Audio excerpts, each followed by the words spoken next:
The devil snarled, his massive form shrinking against the sheer weight of the glory before him. Jesus lifted his hand, and his voice, deep and resonant, rolled like mighty waters.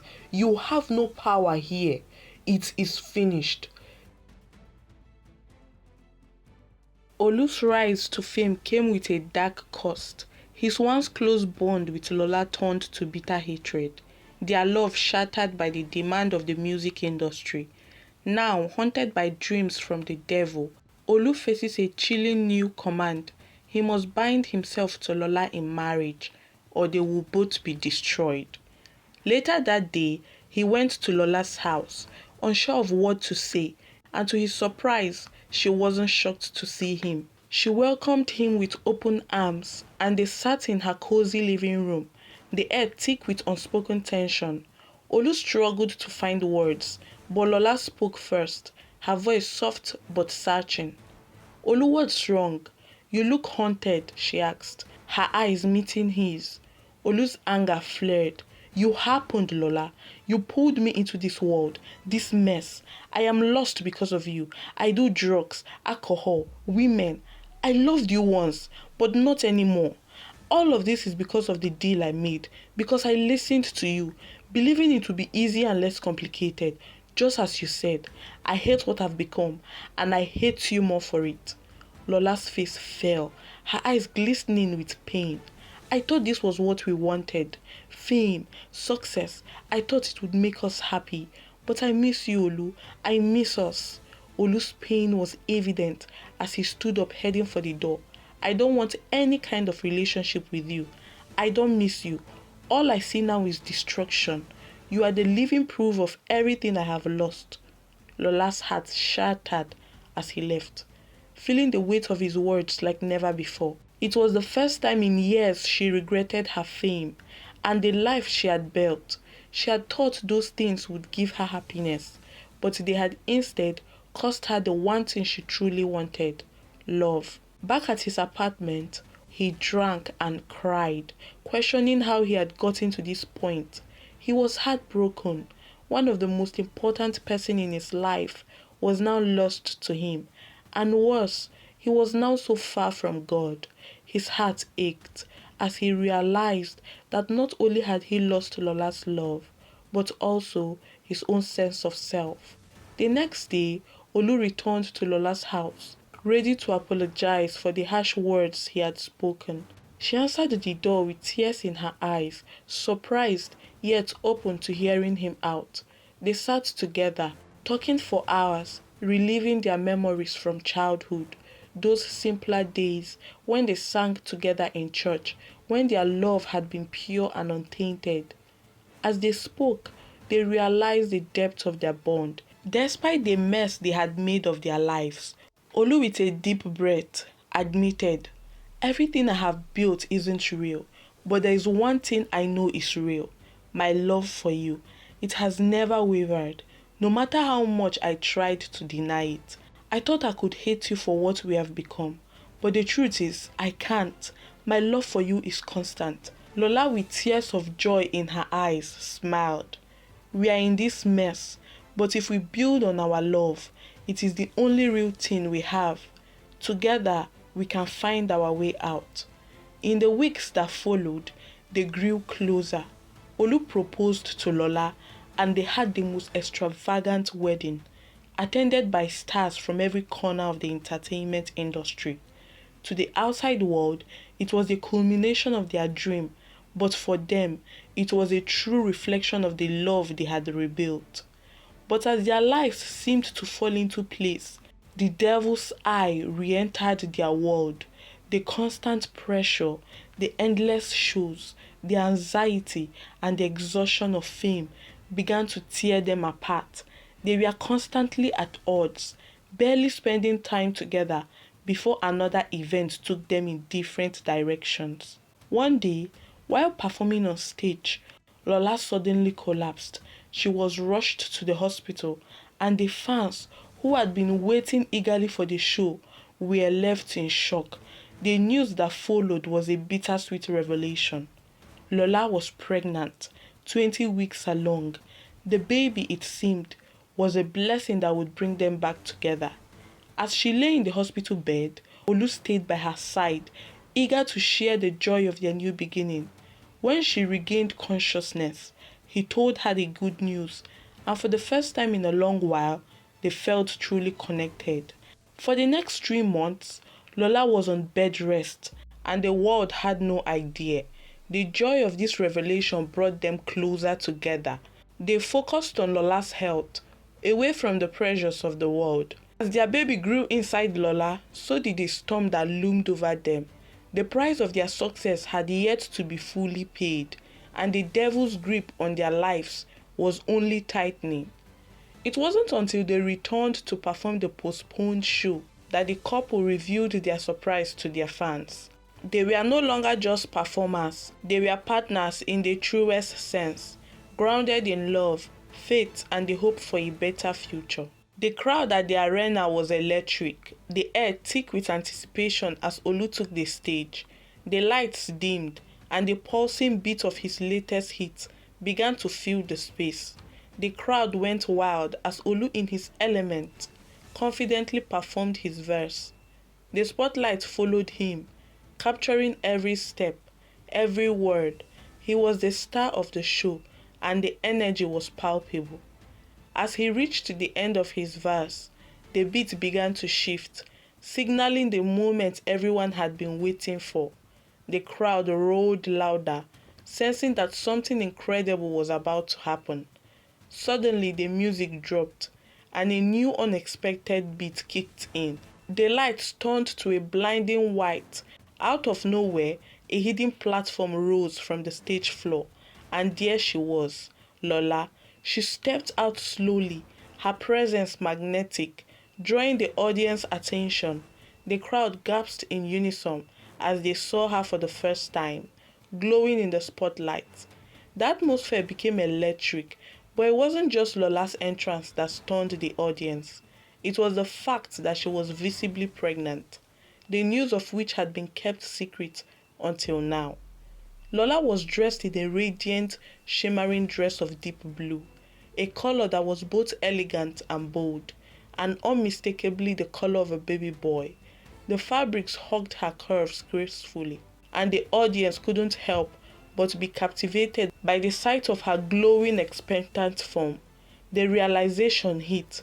Not only was this Lola's dramatic return to the stage, but she was revealing her pregnancy to the world. With a slow, deliberate movement, Lola took the microphone from the stand, and the crowd exploded in a mix of awe and excitement. The music shifted once more as she began to sing her own verse, her voice powerful and commanding as she harmonized with Olu. The energy in the stadium reached a fever pitch as her voice soared through the speakers, filling every corner of the arena. She moved towards Olu, who was standing in the center of the stage, his face filled with wonder as he watched her. The crowd screamed louder, the excitement nearly deafening. Fans were standing, hands in the air, shouting and cheering as Lola continued to sing. The tension was thick with emotion as the two of them sang together, the powerful synergy between them clear as ever. As they reached the chorus, the lights flashed in time with the music, creating a dizzying effect. Lola, holding Olu's hand, gave him a smile that spoke volumes of everything they had been through together. Then the crowd heard the announcement, a recorded voice coming from the speakers that had the crowd gasping in astonishment.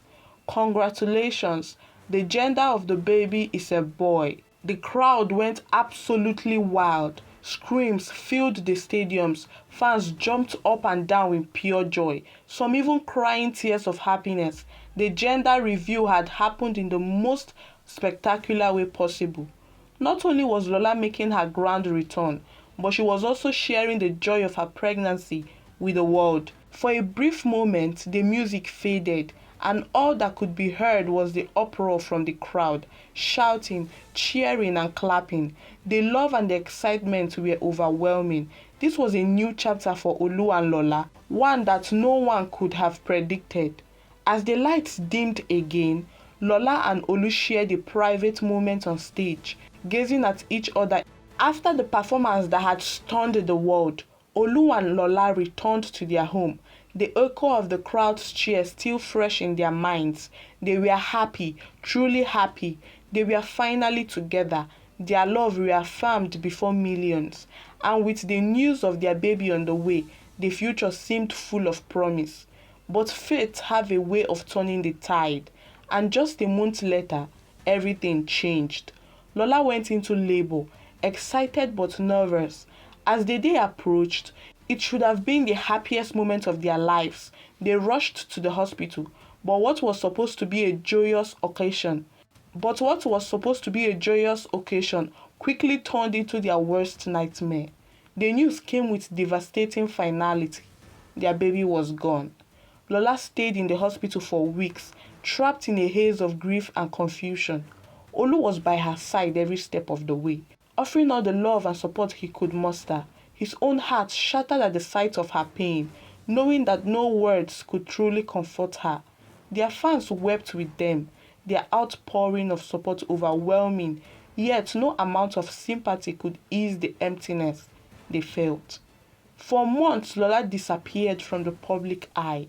There was no performances, no paparazzi, no glitzy event. She retreated into a private world, drowning in sorrow, trying to find solace in the quiet spaces. Olu stayed close, doing his best to hold them both together, but even he couldn't shake the feeling that something was terribly wrong. Time passed, and eventually the grief began to dull, though the pain of losing their child remained sharp in their hearts. Then one day, the news came that Lola was pregnant again. This time, they kept it quiet. No ground announcements, no gender reveals, just silence, and the quiet hope that this time would be different. Lola, ever cautious, performed a few shows, but she made sure not to overexert herself. She carefully dressed to hide the pregnancy as much as possible, her secret kept closely guarded. When it became obvious, she stopped, wanting to avoid any unwanted attention. But as the due date approached, anxiety crept into their lives once more. The fear of losing another baby, the trauma of the last experience, hung heavily over them. They tried to remain optimistic, but their hearts were heavy with the weight of their past. And then the day came. The news that followed was every bit as tragic as the last. Their second baby was gone, another stillbirth. The world as Lola knew it came crashing down. She was beyond devastated. The pain of losing not one, but two babies was unbearable. She couldn't understand it. She had carried these children for months, felt their tiny kicks, dreamt of their futures, and yet every time the life inside her was taken from her. Why? Why did this keep happening? Her grief turned into a crushing weight of guilt and confusion. What Lola didn't know and what no one realized was that the darkness surrounding her and Olu was of their own making. The devil, the very force that had guided them into the world of fame and wealth, was the one pulling the strings. The children weren't just lost by chance. They were being taken as sacrifices. The reason the devil had let them marry, had pushed them into the life of fame and grandeur, was for this very purpose, to take their children when the time was right. It was all part of the deal they had unknowingly made. The more they climbed in success, the more the devil demanded, and their children, they were the prize. Lola was too lost in her grief to see the truth. She believed her pain was just the result of some cruel twist of fate. She had no idea that the very life she had worked so hard to build was being used as a tool for something far darker that she could have ever imagined. The agony of losing her second child nearly broke her. She had already sacrificed so much. Her love for Olu, her peace of mind, her soul, and now her children. The weight of this cruel reality was too much for her to bear. Her love for Olu, the love that had once seemed like the only real thing in her life, now felt like a distant memory. How could she love anyone when the world around her had become so cruel, so empty? Olu too was lost. He didn't understand why this was happening. He had no answers, no way to explain the torment that was tearing their lives apart. He stood by Lola, but he couldn't help feeling the crushing burden of guilt and helplessness. He too had unknowingly made a pact with darkness. The fame, the money, the success, it had all come at a price, and now the consequences were too dire to ignore. The devil had taken everything from them, everything they had ever loved, and as long as they continued to walk the path they were on, they would continue to pay the price. The devil's hold on them was stronger than they could have imagined, and the cycle of pain, loss, and sacrifice had only just begun. Olu had reached his breaking point after the third loss. After everything, he couldn't take it anymore. His soul had been ripped apart. What was once a man of ambition, driven by the allure of fame and success, was now a hollow shell of himself. Lola, the woman he loved, had become a living dead, broken, lifeless, unrecognizable. She was no longer the woman he once knew, and neither was he. The devil had taken everything from them, piece by piece. The promises he had made were all lies. There were no happiness, no peace, just pain, just suffering. In the quiet of the night, his anger erupted. He couldn't stay silent any longer. Olu's heart was heavy with rage and fear, but it was the fear that gave him the strength. His resolve was unshakable. He stomped through the corridors of his mind, through the dream realm, to the one who had orchestrated all of this, the one who had controlled him, manipulated him, and twisted his life into something unrecognizable. In his dream, the devil appeared to him, its form towering above him. The power it exuded was suffocating, and for a moment, Olu thought he might collapse under the weight of its presence. But then, a fire ignited in his chest, a fire that came from a place deep within his soul. He clenched his fists and looked it in the eye. I know it was you. I know you were the one pulling the strings. You made a deal with me, and now you're taking everything, taking my family, my life. But I'm done. I'm done with you. The devil's face twisted in anger. You are a fool, Olu, he growled. His voice 1,000 whispers mixed into one. You dare challenge me? A mere boy I gave fame. Do you think you can defy me? Olu stood his ground, though his heart raced with fear. I don't care what you think you have over me anymore. I have lost everything, and I have had enough. No more. I won't bow down to you any longer. The devil let out a cold laugh, as if this was all a game. After Olu confronted the devil in his dream, the weight of reality came crashing down. The next morning, his phone buzzed with a message from Mighty J. We are done with you. Contract terminated. Don't bother coming back. Not just him, Lola too. They were both dropped from the label without warning. But Olu didn't even flinch. The fame, the shows, the flashing lights, it all meant nothing now. He was tired. He was done. Lola, however, began to sink deeper. Her mind unraveled like threads in a torn cloth. The once radiant star was now fragile, broken. She became mentally unstable, drifting between silence and screams, between memories and madness. Her condition worsened until she was admitted to a hospital. Olu watched helplessly, torn apart inside, and as if her suffering wasn't enough, his own body began to betray him. Some days, half his body went numb. He would wake up paralyzed on one side, unable to move, only for it to fade after a few days, then return again. It was like a cruel cycle, tormenting him, mocking his weakness. But instead of running back to the bottle, the drugs, the women, Olu fell to his knees. Every day he begged God for mercy. No more shows, no more money chasing, no more empty fame. He abandoned everything he once clung to and picked up a Bible instead. He read it morning and night, meditating on every word, searching for a way back to the God he had abandoned. And the more he left behind the devil's world, the more opposition came.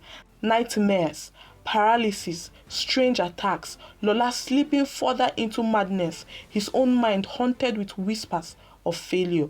But Olu kept praying. He kept crying out, Lord, forgive me. Lord, save me. Then one night, it happened. In his dream, the devil came for him. The room turned cold, the air thick with malice, the shadows gathered, and then the devil appeared, horned, massive, eyes burning like fire, his presence suffocating. His voice slittered through the air like smoke. You are mine, Olu. I gave you fame. I gave you the world, and now you dare turn against me. Tonight, I take your life. Olu trembled, but he stood his ground. No, you have taken enough from me, my children, my wife, my soul. I will not bow to you anymore. The devil roared in fury, advancing on him, but suddenly everything shifted. A sound like thunder split the dream, light pure and blinding, crashing into the darkness. The ground shook, and the shadows scattered like ashes in the wind. Then he appeared, Jesus, a towering figure, clothed in radiant robes that shimmered with a brilliance Olu had never seen. His face was hidden, veiled in unapproachable light, and his height stretched into the heavens, his head covered in clouds, so high Olu couldn't see the end of him, no matter how he strained. His presence filled the dream, holy and overwhelming, a tide of peace that crushed the suffocating grip of fear. The devil snarled, his massive form shrinking against the sheer weight of the glory before him. Jesus lifted his hand, and his voice, deep and resonant, rolled like mighty waters. You have no power here. It is finished. The devil screamed in rage, his form unraveling, burning, fleeing in terror. The darkness tore away like a fabric ripped apart until nothing remained but light, glorious, endless light. Olu collapsed to his knees, tears streaming down his face. The weight of his sin, his guilt, his brokenness, everything lifted in that moment. He felt clean, free, loved. Then the voice of Jesus spoke again, soft but full of eternal authority. Go and sin no more. Those words etched themselves into Olu's very soul, burning brighter than any fame, any spotlight, any stage he had ever stood on. He awoke in his bed, his body still trembling, but his heart light. It was as if something inside him had completely renewed. The guilt, the shame, the chains of his past, all of it had been broken in that moment. As he sat up in bed, the words from the dream echoed in his mind. Go and sin no more. It was as if a weight had been lifted from his soul. His life would never be the same again. The peace that filled him was not just a fleeting moment. It was an unshakable foundation. Jesus had come into his life, not just in his dream, but in his heart. He was free.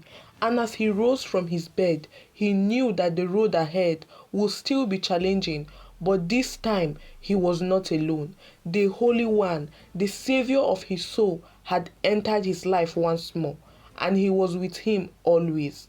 His first step was to find a Bible-believing church, one that truly upheld the Word of God. It wasn't long before he discovered a church, a well-established, well-to-do congregation, but one that was grounded in truth and sincerity. They were kind-hearted. They welcomed him with open arms. He had lost everything, his mansion, his fame, his fortune, the life he once craved, but it didn't matter anymore. None of it held any value compared to the peace and grace he felt in his heart. He made the decision to leave it all behind. His clothes, his possessions, everything. The wealth that once consumed him meant nothing now. Even the clothes he wore that day, reminders of his past, were burned in the church, symbolizing his complete surrender to God. He didn't take a single thing from that old life, not even a pin. The church was supportive, both spiritually and financially. They helped him get back on his feet. Olu started working within the church, worshipping and serving. The happiness he once chased through the world's success now flowed through his heart as he worshipped in truth. Slowly, his spirit healed, and the hole left by his past sins began to close. Months went by, and with the money he saved from his work at church, Olu rented a small apartment. It wasn't much, but it was enough, more than enough, because he had peace. And Lola, his beloved Lola, began to heal as well. He visited her in the hospital regularly, bringing her holy items and praying over her. Over time, the memories she had lost started to return. What happened to her was not ordinary. It was spiritual warfare that had affected her mind, but the Holy Spirit was working in her, little by little, restoring her mind. One day, the doctors declared that she was ready to be discharged. Olu couldn't hold back his joy as he took her home. For the first time in what felt like forever, Lola was free from the torment she had endured. When they went to church that Sunday, it was her first time attending with Olu, and she was overwhelmed by the warmth and the love of the congregation. She had seen them before, but this time was different. This time, she felt welcomed into a family of believers who had witnessed the transformative power of God in their lives. They became the head of the choir, leading the church with their music. Their songs were filled with the testimony of God's grace and mercy. The stories they had lived, the hardships they had faced, and the love that had healed them were woven into every note and every word. Their music changed lives. People were inspired, encouraged, and uplifted by the messages of hope and redemption in their songs. Olu and Lola no longer lived in the world they had once known, the world of fame, excess, and pain. Instead, they lived the life of peace, purpose, and worship. And then, after 2 years of rebuilding their lives in God, God blessed them with the gift of children, a twin boy, born full of health and promise. Olu and Lola, with hearts full of gratitude, named their sons Ayotunde, meaning joy has come again, and Adebayo, meaning the crown has come to rejoice. These names, Ayotunde and Adebayo, were a reflection of God's goodness in their lives. They had suffered, but now they had peace, joy, and a renewed sense of purpose. Their children were the living testament to the transformation that only God could bring, true and lasting change. As they held their sons in their arms, Olu and Lola knew that they were no longer bound to the darkness of the past. The future was bright, not because of the wealth or fame that had once eluded them, but because of the love and grace they had found in Christ. And this new beginning, this second chance at life, was the greatest blessing of all. Thank you guys for watching to the end. God bless you. And do well to tell us what you think of this story in the comment section. Share with us what you learned, how transformative this story has been in your life.